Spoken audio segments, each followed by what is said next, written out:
Well, obviously my heart is full to be able to be in person after this long winter. Given that this is sort of our big in-person event, I want to do a little bit of both introductions as well as appreciations. And then I'm going to tell you a little bit about our format and then introduce Carl Luna, our speaker. So Dr. Carl Luna will speak to us for 15 to 20 minutes, give us some overviews of these terms and how to think about them. We will have a brief question and answer because there may be some things people would like to hear from him. So at every table there are index cards and pencils. Please write questions down and I will come around and pick them up. So we'll have a brief question and answer. Then we will have about 15 minutes for discussions at each of the tables with your leader. And then hopefully around 6:15 or so, we'll go into part 2, where Carl will again speak with us, but more about how to promote fair-mindedness and dialogue. We also will have the questions on the index cards, and then more discussion at the tables. And we will do a little bit of jiggling of moving people around in between part 1 and 2, just to mix it up a bit. And then we'll have a little wrap up from each of our tables. So that's our plan. Any questions? Okay, so Carl Luna has been a friend, I think, to the League over the years. And so he is a professor of political science for over 25 years at both the University of San Diego and San Diego Mesa College. He's been a regular commentator on politics for local, national, and international media. He's the first director of the Institute for Civil Civic Engagement at the University of San Diego, which was started in 2014. And he's co-chair of Restoring Respect, which is an initiative to promote greater civility in San Diego civic dialogue. So, Carl, welcome. Thank you.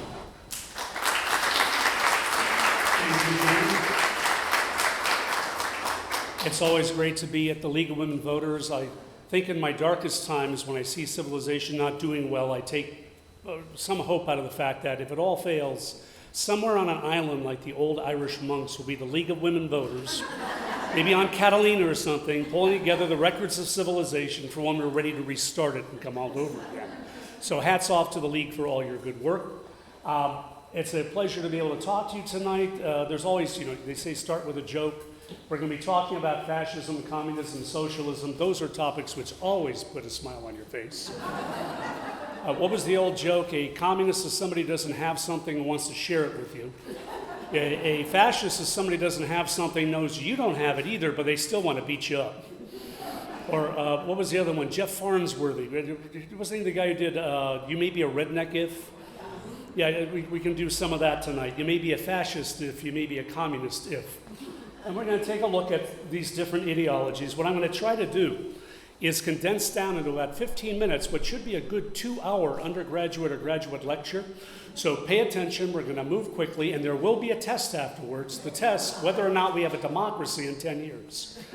I was at the National Conflict Resolution Peacemaker Awards a couple weeks ago, and the recipient of the big award, Barbara Walter, a professor of political science at UCSD, her book was Civil Wars and How to Avoid It, and the conclusions of her book, based on her work with the CIA, predicting political instability in countries. Within a decade, if we don't change where we're going, we are going to be that politically unstable where violence becomes a real possibility. So while it's all fun and games and laughter and the rest, we're at one of those deadly serious inflection points in our history. When the guns fired on Fort Sumner in 1861, most people in America were surprised. They didn't think it was going to come to that. They hadn't paid attention to where the society was headed. We've got ample warning. Oh, and by the way, Dr. Walter gave a brilliant presentation. It was the least well-received presentation I've ever seen at the NCRC. Totally tepid applause, because people just don't want to face it. We're living comfortable lives now. Nothing says they're going to be comfortable in 10 years. But anyway, we have these ideologies, and notice our conversations, people are calling each other fascists and communists, left and right. There was an old joke that I think Will Rogers said about Calvin Coolidge, that Coolidge said, we have to do something about the petty corruption. It's cutting into the big corruption. Yeah. We got to do something about the name calling in American politics. I call you a communist, you call me a fascist, because it gets in our way of recognizing the real communists and fascists that are out there. And both are movements in America, though I have to tell you, political science will tell you, the fascist right is far more of a threat today to the United States than the communist left. A bourgeois, middle-class society like ours has never gone communist. It's gone fascist. Russia is a fascist state. China is no longer, it has a communist, quasi-communist political system and an economic system, but the rhetoric of Xi Jinping is pure fascist. So we'll be taking a look at that. And these are terms, like they said in The Princess Bride, we keep using these words. I don't think you know what they mean, so let's deconstruct a little bit. All of these are what we call in philosophy, political science, ideologies. Now, an ideology is like a philosophy. A philosophy is an organized system of ideas that attempt to explain the world. Plato and Aristotle were philosophers. They told us how the world worked. Ideologies are more like the engineering equivalent of the sciences, where the sciences give you the facts, the engineers turn it into something in the world. And ideology is an organized system of ideas that attempts to change the world. Each of these ideologies have a goal. They really want to make the world the way their ideals talk about. They're not just an esoteric discussion. Now, as Marx had said, one of the early ideologists of the 19th century, hitherto philosophers have sought to explain the world in various ways. The point, however, is to change it. What he forgot was you're supposed to change it for the better, not for the worse. Right. So, to make this kind of simple, we're going to go through a quick linear model of ideologies, because you're all familiar with the idea of the left and the right. It's a lousy analytical model, but it's the model that we like to use just in conversation, so let's start with that. Now, we got our left-wingers, we got our right-wingers. It all comes down to the issue of change. Oh, by the way, this, anybody know where the left-right distinction came from? Yeah, French Revolution. Yeah, it was at the tennis courts. The tennis court oath, they all show up, the Estates General. The reactionaries who wanted no change sat to the right of the dais. Why? Maybe the light was better. The radicals sat to the left, and then everybody kind of arrayed like in the lunchroom, according to what faction they liked. Had the reactionaries sat on the left, you'd have talked about that left-wing Rush Limbaugh, that right-wing Rachel Maddow, and you'd have no idea that there was any difference. This is just a convention that we use. It doesn't necessarily tell you about the ideologies. But we'll start with this idea of change. Now, the radical left is supposed to want change. The reactionary right is supposed to not want change. Oh, this is completely situational, by the way. 1994, Newt Gingrich became the Speaker of the House. Newt Gingrich in 1994's election was a radical. Yeah, he wanted change. He wanted to end 40 years of Democratic domination. After that, he became a reactionary. He wanted no change. In 2020, Joe Biden was the radical and Donald Trump was the reactionary because he didn't want change. 2016, Trump was the radical. It's just all comes down to change. What you do with it is a matter of ideology over time. But traditionally, we put communism on the far left. Its antithesis on the far right, fascism. Oh, by the way, I think we have a slide on that. There's a model out there that tries to show it's libertarianism on the right and then everything else to the left. That is bogus. It has no relationship to historical fact. It empties it of total meaning, but it is used to preserve a particular viewpoint to make everybody else look bad. Oh, and I won't be talking that much about libertarianism tonight because it's not a coherent political ideology. Libertarianism begins the idea, government leaves us alone, and at the end, whoever's the most powerful takes over.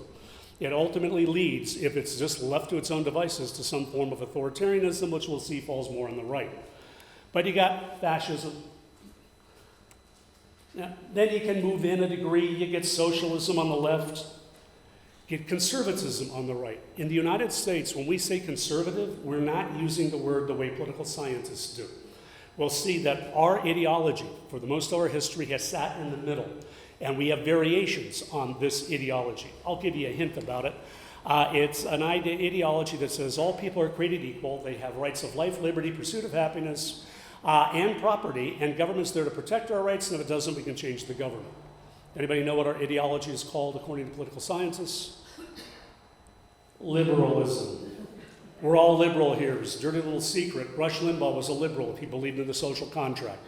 Rachel Maddow was a liberal. We just have classical liberals who move a bit more to the right, and then we have neoliberals who move a little bit more to the left. Don't confuse them with the free marketeers of the 1980s. They stole that term.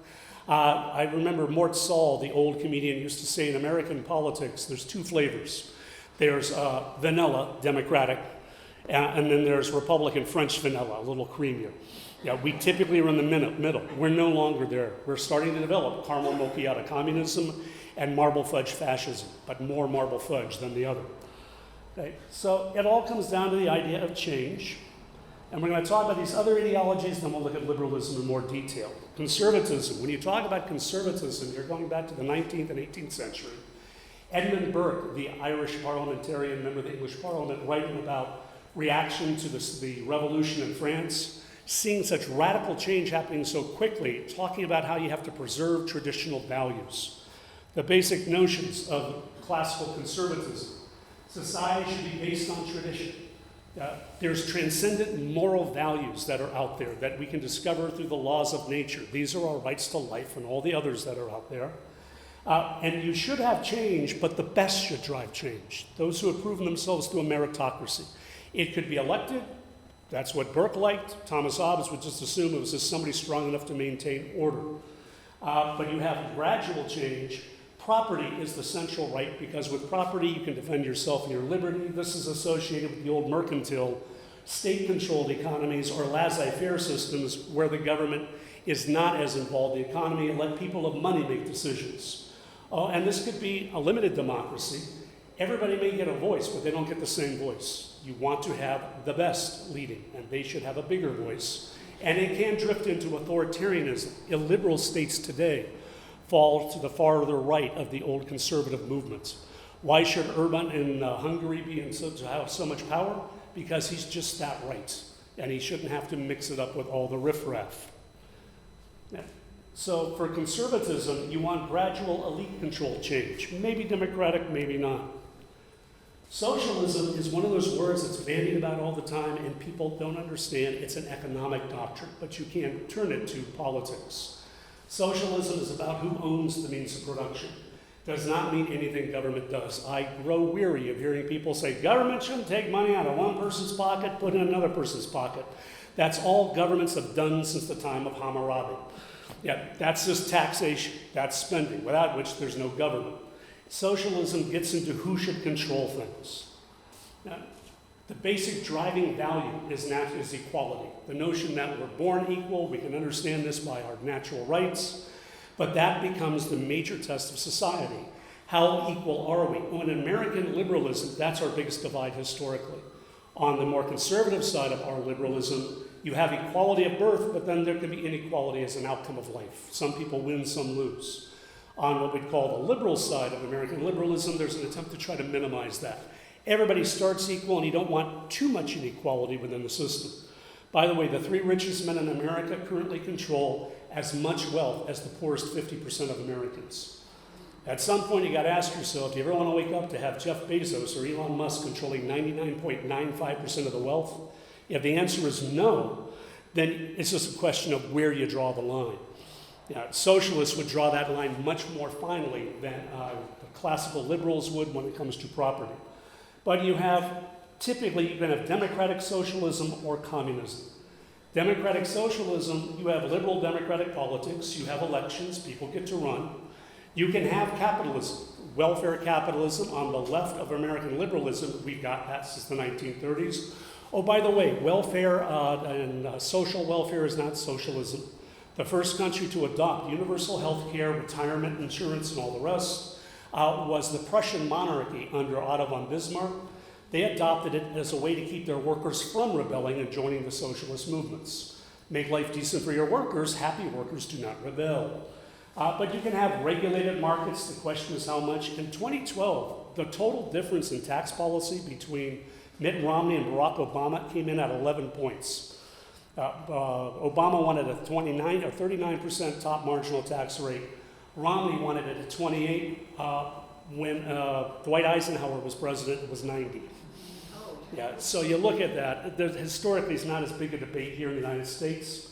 Now the question is, how much stuff does the state own? State ownership of key industries, to state control the entire economy, or to state ownership of the most important industries and then some other industries. There are various models. After World War II, the mixed economy, where the states of Europe owned big hunks of their economy, was the dominant model to keep their economy stable until they could become more free market by the 1970s and 80s. Our most famous socialist, Bernie Sanders, ain't. I have never heard Bernie Sanders say he wants government ownership of industries. He wants to tax, he wants to regulate. He calls himself a social democrat or a democratic socialist. What he really means is he's a hyper-welfare capitalist model that he would like to put into place. You don't really see people in American politics talking about a lot of government ownership of things. Government regulation, yes, but true socialism takes you in ownership. Now, what about communism? Well, communism is simply totalitarian socialism. It's a very different thing, though, than socialist models. Socialist models can be liberal democracies. People want to vote for them, they can go to them, where you got some degree of state ownership. Oh, the younger generation, my students' generation, like 40% have a good view of socialism. The number one reason why, they never lived through it. They haven't seen some of the problems through it. What they have seen are the problems of unfettered capitalism, which isn't working that well either. That's moved us into more of a real conservative model where the rich get richer because they deserve it. Notice, we've kind of put that into our whole society. We love the rich. We name university buildings after them. They're somehow better than other people. Meanwhile, the poor, they're contagious, which is why we zone to keep them out of here. Now, I live in Coronado. We're surrounded by a moat. Where's the low-income housing in Coronado? Imperial Beach. Now, Point Loma, I don't recall much low-income housing. There is more than in Coronado. But you get out to the more wealthy areas, we've kind of pushed the poor out. That's not necessarily a good way to live. But that being the case, communism is a form of totalitarianism, and totalitarian systems want to control every aspect of life, cultural, social, political. In the Catholic Church, when a bride marries, she often puts her flowers at the feet, after the ceremony, the feet of the Virgin Mary. In the Soviet Union, a Soviet bride would put her flowers at the foot of a statue of Lenin. Basically, the state becomes the God figure. It is the highest rationality within society, and all individuals are rational to subsume themselves to the state. The state knows all, we serve the state, and the state will protect us. Now, you can have totalitarian communism. The state controls the economy, you have no private property, abolition of class, the dictatorship of the proletariat. Well, I'm missing the bottom of that slide, but that's okay. The bottom says, the creation of new communist man. The goal of Marx and Lenin were to end all the corrupting influences of middle-class bourgeois society and condition everybody to be selflessly working toward the common good. I don't recall seeing that on the 2020 or 2016 Democratic platform. If it's not on the platform, you're not a communist. Democratic socialist, yeah, some of that's making it to the platform, but I don't see that idea of creating new communist man. The Soviet Union was basically a big Skinner box. Any of you remember B.F. Skinner from your classes back in psychology and all? You put the rat in a cage, you zap it to do things, and you condition its behavior. That's what the Soviet Union was supposed to be. If you can control all the social inputs to people, you can make them better. Of course, what do you do with the people that are incorrigible, that you can't fix? Yeah, you always are going to have, well, how did Mao describe killing 55 million of his own people? In the Great Leap Forward, you can't make an omelet without breaking a few eggs. First question to ask people running for office, how many acceptable casualties are there? How many people are you willing to kill? If they say any, you got a problem. Communists want to kill people if they have to. You get killing fields. Right. Fascism is totalitarian conservatism. If the best should rule, the best of the best should have total power to do everything to make our state the most powerful state. So we can now be great and beat others. Modern fascism came from Mussolini after World War I.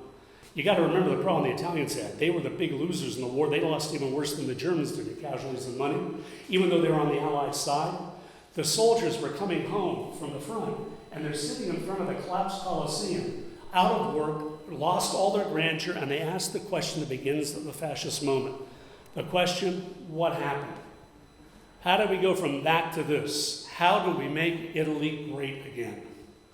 And the answer, it's not us. We didn't screw up.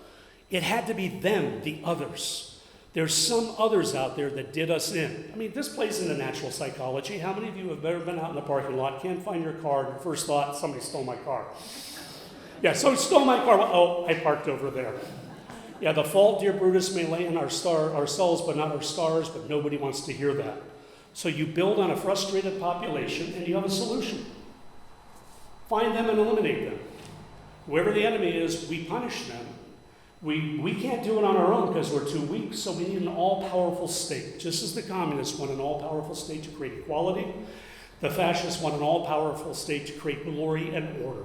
A new order, if you will.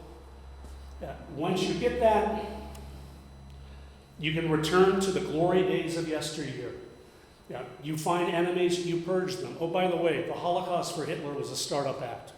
Figure out the mechanism of killing 5 million Jews in Central Europe, and then you kill 35 million Slavs in the Eastern Soviet Union, or Western Soviet Union, the Ukraine, so you can repopulate with good, real Germans. Which is why when I hear an American politician say, it's good to talk to real Americans, it makes my skin crawl. Because there are real Americans, there are others who aren't, and they're the enemy. It's basically Bruce Springsteen, only as a fascist. Return to those glory days. The symbol of fascism, by the way, was a symbol of the old Roman Republic. You had sheaves of wheat bound together with rods. That's the union of the people and the state. Power of the people with an accent thrown in, which is the power of the state. Fascism builds on a rabid form of nationalism. It is violent nationalism, totalitarian nationalism. So then you got fascism, socialism, communism. In the middle, us, liberalism, at least we're supposed to be. We hold these truths to be self-evident. We believe in natural rights. You have a right to property. You don't have a right to all the property. John Locke, the father of modern liberal thought in the 17th century, talked about in the state of nature, you have no right to take everything to leave others to starve. But within that fairness, everybody gets. And we, the people, get to control the state and the economy because it's simply more efficient and fair over time. Now, the right focuses on order. When times are chaotic, people tend to break a right. And it tends to be backward-looking. Fascism is looking to a glorious past. Mussolini went all the way back to the Roman Empire. Slobodan Milosevic in Serbia went back to the 13th century when the Serbs were defeated by the Ottomans. For Xi Jinping, it's the century of humiliation in the 19th, 20th century when China was humiliated by the West. For Americans, something like 30% of Americans think life was better in the 1950s. Who was doing well in the 1950s? People like them. Surprisingly, they tend to be older white people who feel that way. If you were a person of color, if you were a woman, you weren't particularly doing as well back then. But the Fab 50s. Now, so with the liberal model, your focus is on liberty, allowing individuals, liberty working together. Oh, by the way, the definition of liberty is a misused term. We'll finish with that. Typically, people will say liberty is freedom. And then in my classrooms, I do a little thing where I say, okay, if that's the definition of freedom, I start singing the song Born Free, I'll spare you that. And I just start taking everybody's stuff because I'm free. And if you don't like it, come take it from me. And I'm free to bust a chair over your head, you're free to stab me, and now we're in chaos. Liberty is the right to rule. I can rule myself within the rules that we all collectively create. The laws of nature, we can't violate. The laws of nature, you got life, liberty, property, so do I. I don't get to violate your rights, you don't get to violate mine. This is the social contract. If we have a disagreement, we pick neutral third-party judges, and then we abide by their decisions, and if we don't like their decisions, we collectively change the judges. We don't negate the decision and say it was a fraud. If that breaks down, the social contract breaks down, and it becomes every person for themselves. All right, so equality and liberty, and that's enough of that for now. All right, do we have any questions out there before you guys break into your groups to discuss where you are on the spectrum? You all did those polls? Yeah, I did the polls 3 ways. I did it once to try to be the total opposite of what they intended, once to be exactly what they intended, and then truthfully for myself.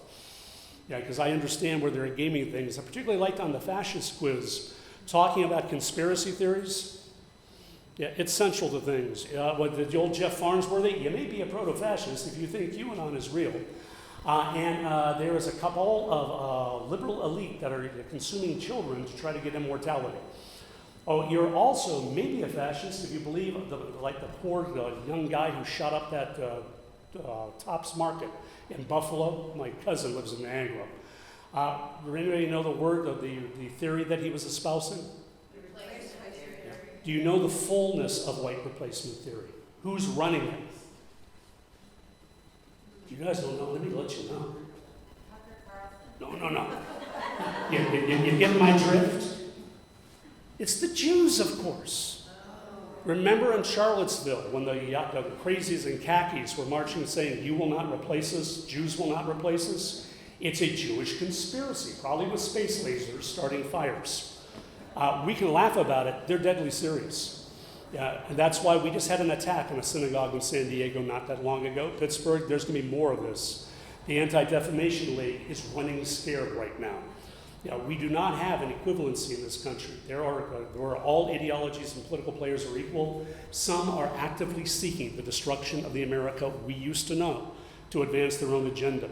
And if you don't think that's the case, well, by the way, that the white replacement theory used to be Yahoo's, and then somebody mentioned it's nightly on Tucker Carlson. Fox 5 is a danger to, not Fox 5, those are the people I work for, and they're very nice people. Fox News is a danger to the Republic with its rhetoric, because in pursuit of profits, it's ripping up our social fabric. What's the solution? You guys got to figure it out. But questions? Yes? And do I have some cards? Any cards? So I was told once that an example of socialism is like the fire department. It's owned by all of us, but fire insurance is capitalism. Is that right or wrong? Well, that's a good example of a model to a degree. Fire departments are public good because it's something we all need, and this falls in the category of public works. A public works is something that we all need, but we won't rationally do on our own. Like you all got here on roads today, right? Unless some of you had the DeLorean from Back to the Future where you don't need roads. How many of you built the road you came on? The answer is all of you did. You pay taxes. How many of you would have done it yourself? Start laying asphalt from your house up there of all souls? So public good is something we all need. Military. We all need a military. Before, militaries used to work for the regime. Whoever was in charge, they got mercenaries. Now the military works for all of us. Oh, by the way, bad social policy. Getting rid of the draft, I benefited from it. Eisenhower told us decades ago, once the average it is the responsibility of all citizens to wear the soldier's pack, wear the soldier's burden. It's a small price to pay for liberty. We decided we outsourced that to a handful of patriotic people. Well, one of the results of the military is not happening. That's a whole nother lecture we can do. Senior command's worried about that. Military compliance with the chain of command of the crisis is not a guarantee. But let's not even bother to go. They have fire insurance. That's a market. So the question is, what does should government provide that we can't do for ourselves? Oh, notice in prescription drugs, there's all kinds of drugs that could be developed and put out there. They don't turn a profit, so companies won't do it. That's an area where you could have government step in. Meanwhile, the private sector could do the stuff which is the good and make a profit from it. If you make a profit, leave it to the private sector if it's a reasonable profit. And that becomes the other issue. That's a reasonable profit. That's a subject to political debate. But also markets will tell you why are prices so high, in part because of supply chain disruptions, in part because of lack of competition. I bet most of you shop at five places, and that's about it. You don't get as much innovation as we have. That's kind of the difference. Other questions? Yes? And then I think Move first. Where does a progressive fall on this line? Because being a liberal has been co-opted as a negative term now. Well, that was a brilliant work by also conservatives back in the 1980s by Rush Limbaugh and others, making liberal a bad term when liberal used to be what we were, the notion of advancing liberty. But a progressive moves closer to a social democrat, but it depends on where you are in the spectrum. Joe Biden is basically an establishment Democrat sitting closer to the center. A Bernie Sanders sits closer to a social Democrat than he does to Joe Biden.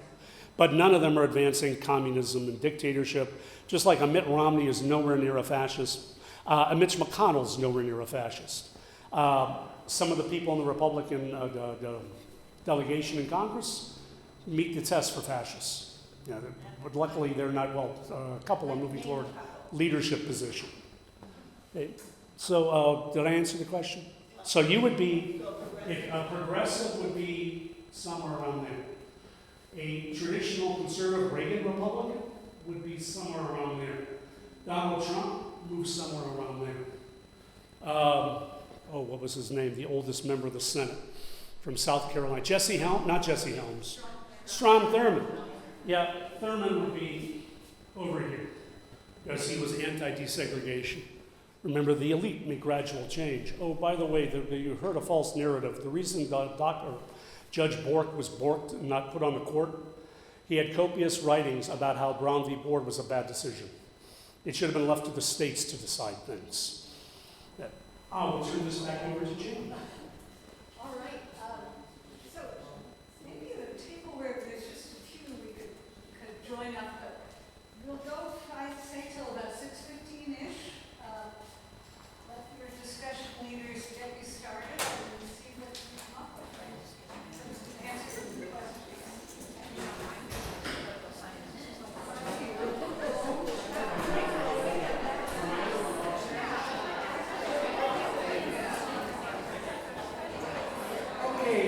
Get you guys back looking up here, then I can say a few words. We can go back to our second question. And then after that, we can go home. Enjoy the good life that we are allowed to live and give thanks for it. The question, only to assign homework.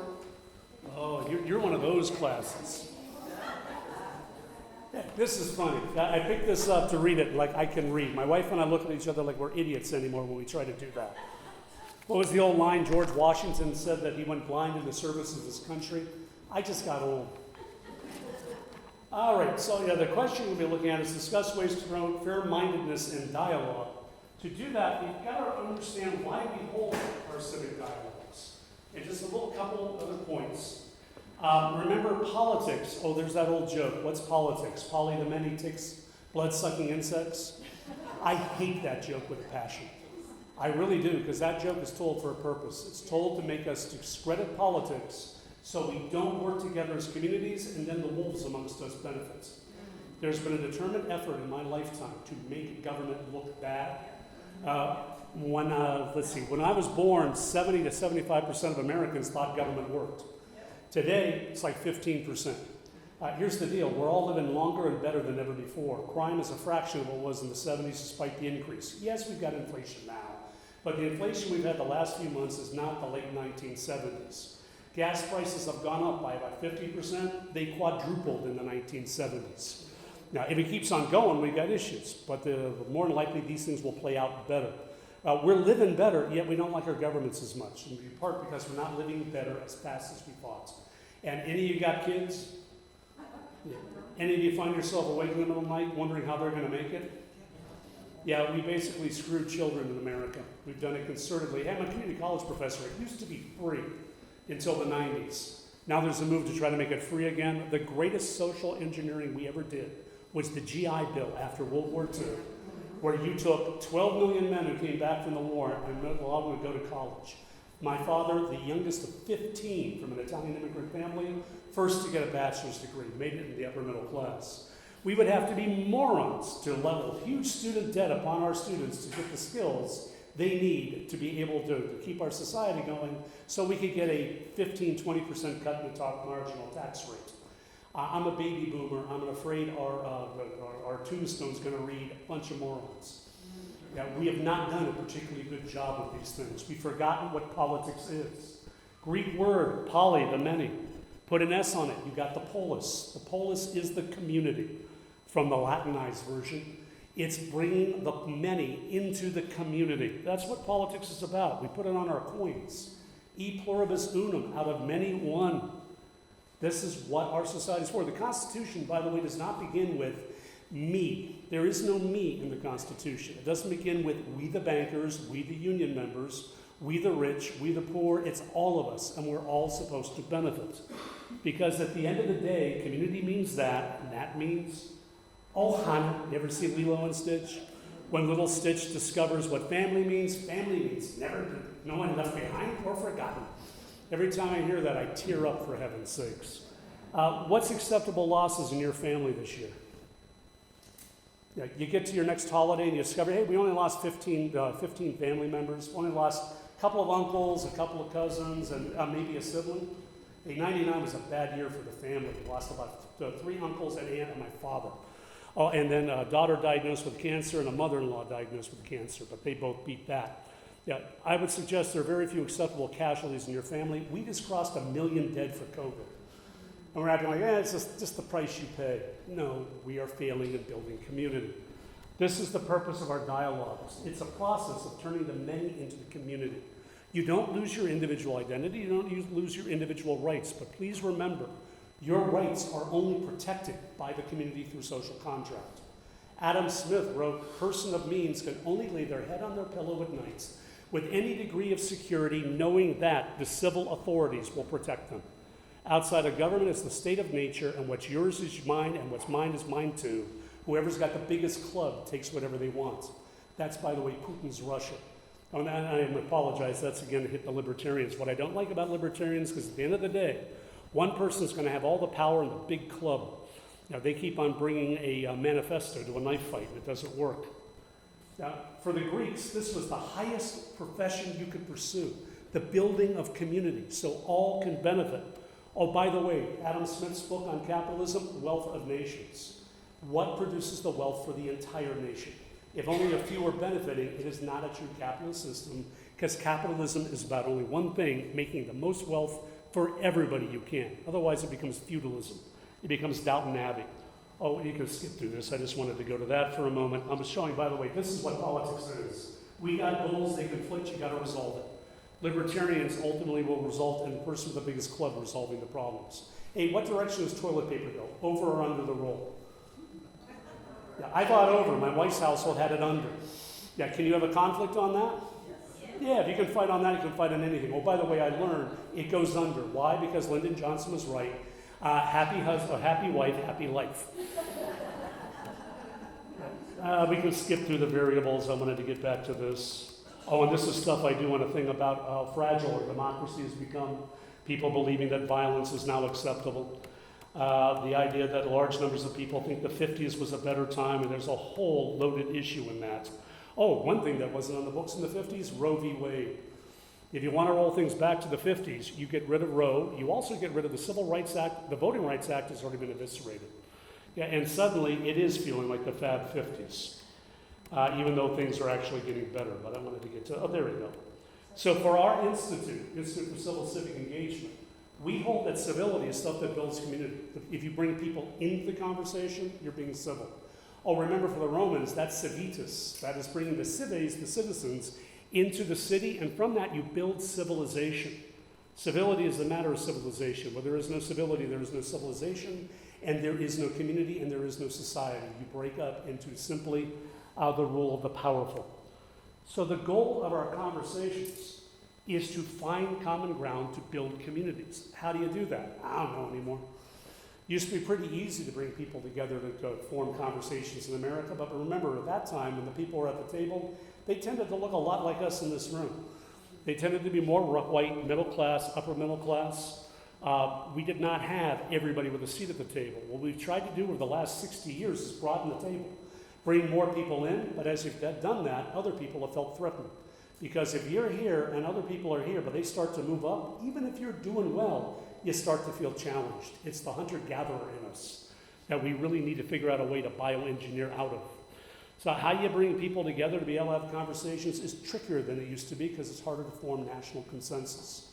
So one of the things you've got to do is start thinking about what can you agree on. Oh, there's got to be some prerequisites for sitting at the table. You cannot sit with a fascist and have a meaningful conversation because a fascist has only one goal. If you're a Jew and they're a fascist, they want to put you in an oven. And there's no compromise on that.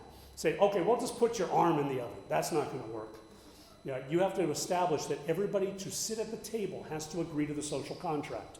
We all have rights, and we will presume everybody at that table is looking to protect everybody's rights until we have evidence to the contrary.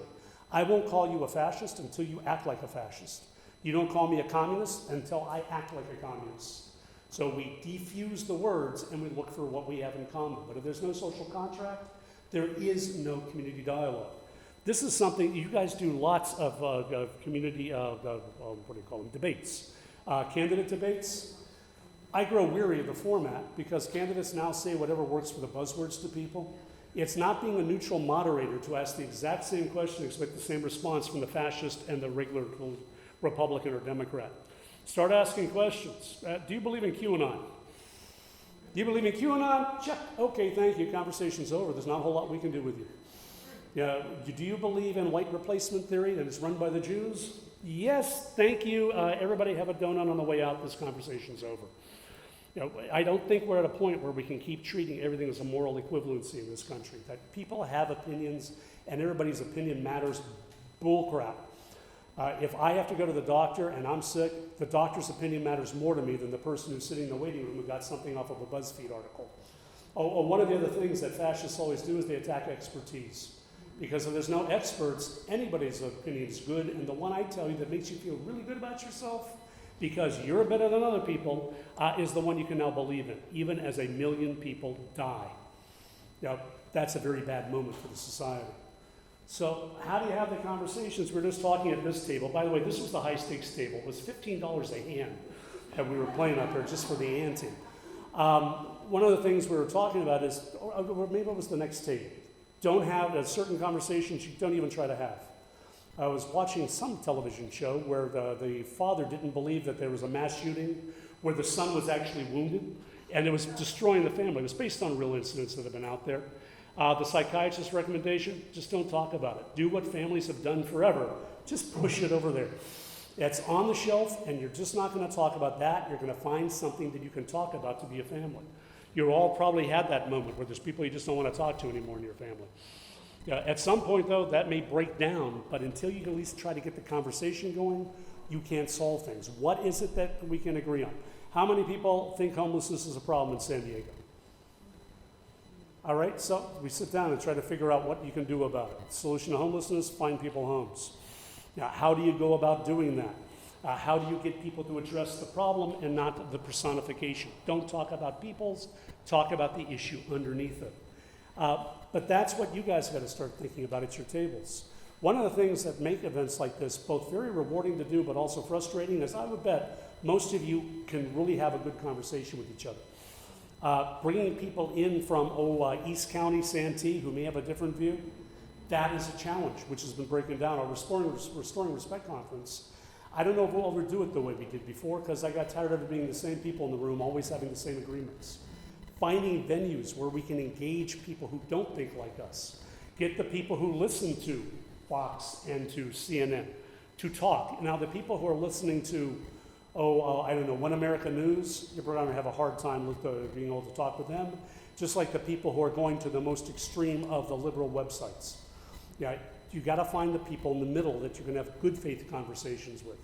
So I guess the bottom line I'll just say is before you can have a conversation, agree to the rules. I won't demonize you, you don't demonize me.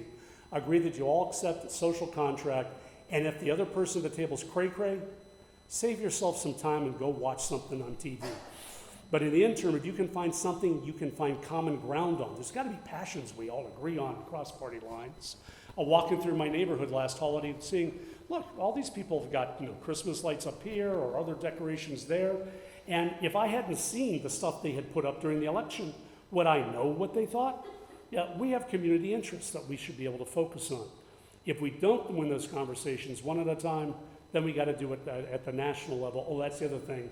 Get people to vote, for God's sakes. Yeah, anybody who thinks voting right now doesn't matter doesn't realize just how bad things are. Adolf Hitler didn't come to power by a coup. He came to power by democratic elections in which you had extremely low turnouts in 30, 32.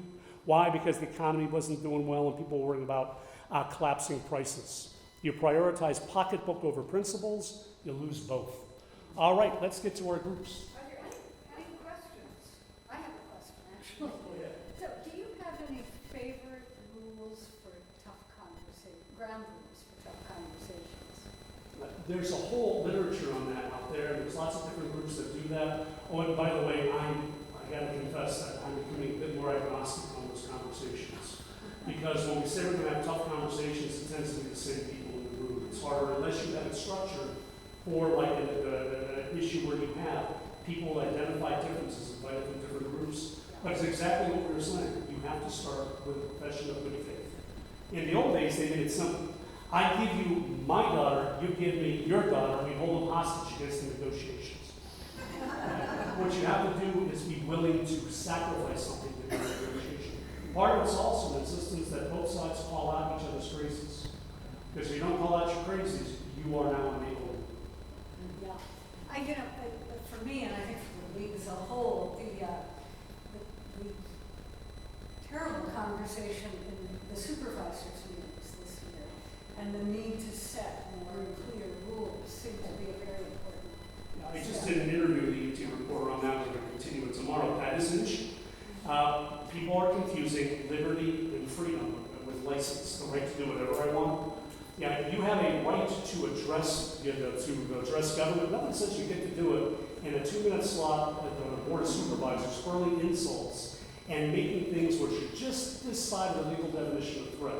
A number of the people do it for the YouTube hits, the risk they can get. Some of them are doing it to drive people out of the conversation. I know several people who've resigned from boards or retired out of boards don't want to go back because it's not worth it. That's an agenda. So we need to reconsider the rules of engagement. You want to be a jerk? Fine. Put it in writing and send it in. You need to have some way to be able to arbitrate these hearings, but it's a fine line to walk. So you're not silencing legitimate opinion. Right? There's plenty of ways to express yourself.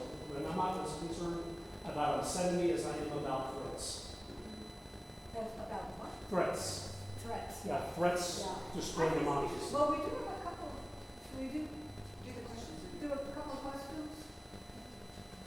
I guess I am so discouraged by the fact you said you can't talk to people who believe in freedom. There seem to be huge numbers of them, and then a majority of the Republican Party has denying facts of an election. How do you talk to people who believe that? I just find it difficult. Where do you start? Could you repeat the question? How do you talk to people from QAnon? How do you talk to people who are on, when you have people on the far left who see everything that's happened in American politics as a small capitalist exploiting the system? Neither of those are correct if you go to it. Here's how you start. Hey, how about the virus? I'll tell you what's happening. It's going to be the same as ever. It's going to be to the All-Star break. They're going to kind of start to fizzle out, and then in late August they're going to start to run, and then we're all going to be excited, and then we're going to be disappointed. Talk to them about something else. Okay, you're QAnon, fine, put that on the shelf. What can we do about potholes in our neighborhood? And get them off the conversation, because you are not going to change that. When people get into that sort of belief system, any challenge is only reinforced.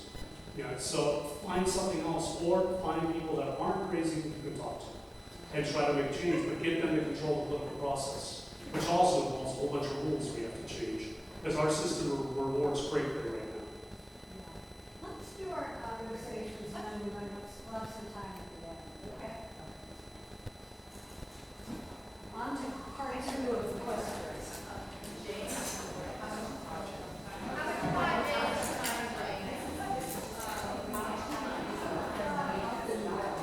Okay, if everyone could wrap up, and then we're going to have the discussion leaders or a representative from each table say a few words about some of the reflections from their table. Is there any table that would like to go first?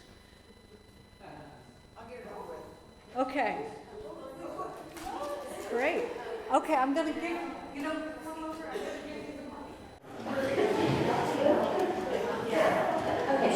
Well, our group was interesting because me and Ashley we're talking about how we're in college, and in the generation that we grew up, it's very either far left or far right, and it's just like you're either wrong or you're right. There's no in between. There's no compromising. So we were saying how important it is for people to get back to like wanting what's best for everyone and being able to be more open-minded.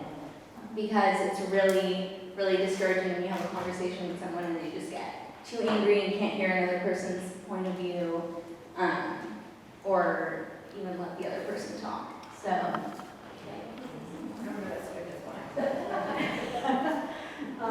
Jeannie? We sort of rambled. We were talking, at least the second half, talking about fair-mindedness, and one example was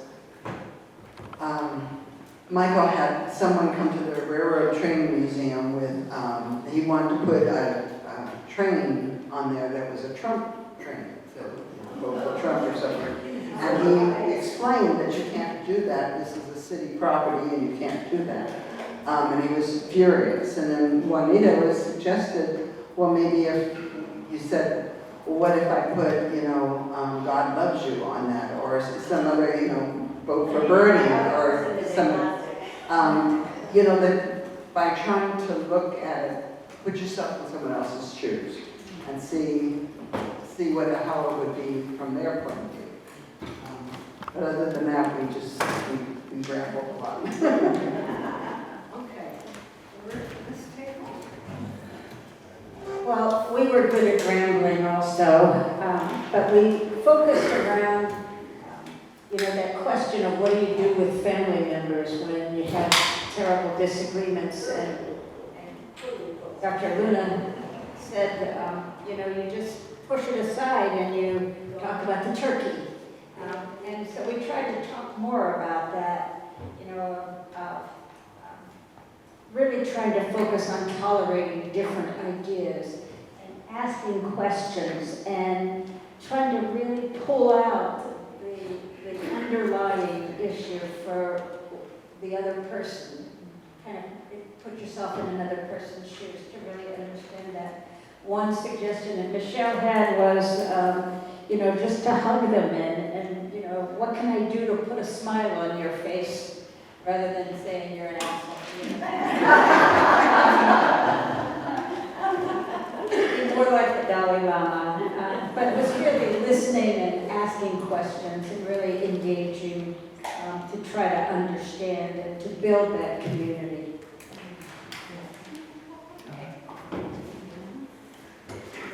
We had a lot of great discussion here, and similarly, went back to the family conflicts, right? It is hard around the dinner table with family, and shared a generational perspective of, I go home and I'm always caught in conflict with my parents and family, and those conversations are hard not to shut down. And one of our table members said, well, keep them up, right? You don't know what could come of that. And those conversations, even though they're hard, they're still worthy to have. We also talked about, reflective listening, our real, asking questions as someone is talking. So where did you get your information? Or another one that we liked was this idea of coming in with, well, what does that definition mean to you? If you're using the word communism, what is your interpretation of the word? And perhaps the way that you're telling me that I am a communist, I might be, but let's maybe look at more of the dictionary definition of that rather than the connotation and emotions that are associated with the terms. And we also just talked about how we are politically isolated in our own bubbles, and where can we find spaces to get out of that, to engage in real civic dialogue.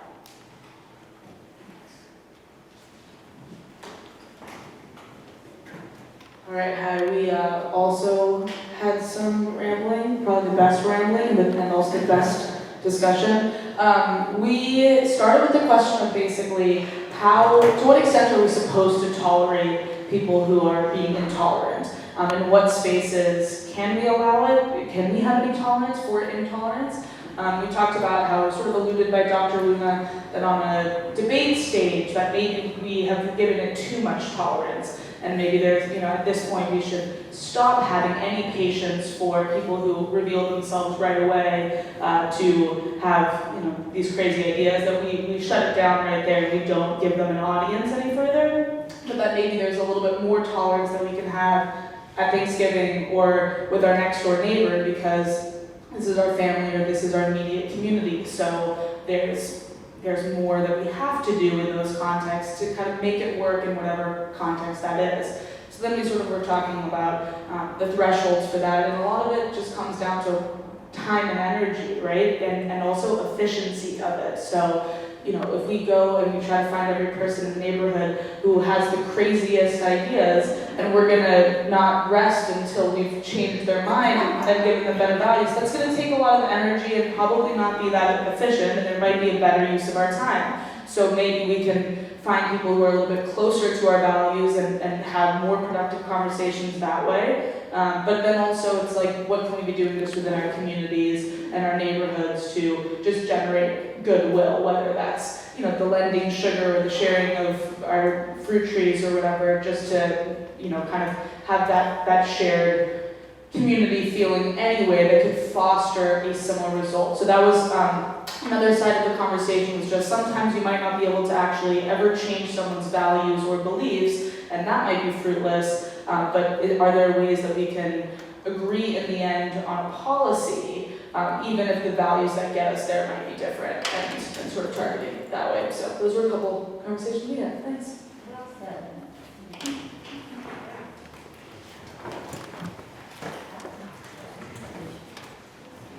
So our table, I'm going to pull out nuggets and feel free to jump in, and focus more on the second part.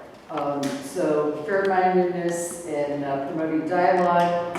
Obviously, step one, listening. As I said, listening but not thinking how I'm going to combat what you're saying as you're talking. And points made, people, when they feel threatened, they're going to shut down or lash out. So keep it as a conversation, not as a threatening. Check righteousness at the door. I'm like, okay, I do that all the time. Setting a good example, and I think to Julie's point, at some point you decide, kind of, is it worth your effort? Ask clarifying questions. I got a good one. This one I wrote down because the person who said, I thought, I'm going to use this, which instead of what do you mean, it's I haven't heard it that way before. You know, tell me more. What do you mean by that? But starting a little bit gentler instead of I have a brother. If you say give me the data, the conversation's over. So you know that kind of thing. You know, how did you come to that belief? You know, if somebody said I'm a fascist, how did you come to that belief? Give me the background. So I thought those were kind of the big ones. We got we got to how do you handle unsocial discourse in social media and conversations that you would never have in person are said in social media. So trying to keep those relationships going by having the conversation in person, I thought was a good one. So anything else? I'll just say a couple of words about this table. I thought we had some really interesting conversations in part one, and it was about sort of the different gradations of socialism in our healthcare system, and that some people had a much more positive feeling about sort of, you know, healthcare benefits and whether they were fair or not. So I thought it was good listening, because there were some slightly different points of view. And I think in the second phase, we came around to much of what others did, but we ended up talking about how people are afraid of something, that people like QAnon are afraid of something, trying to sort out what that might be. So, well, I would just like to thank all of you for all this great conversation, and Carl, thank you for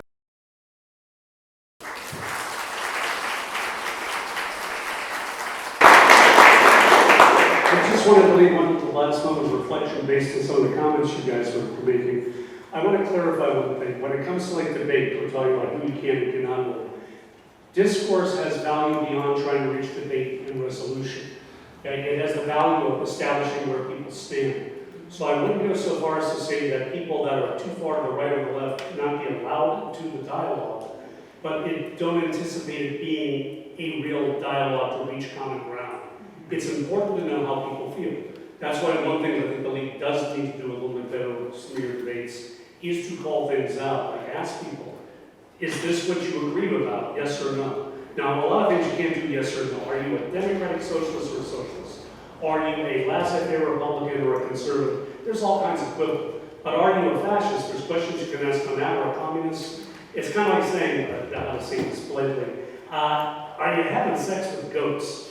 If the answer is either no or it's yes. I mean, if there's any equivocation, you got an issue there.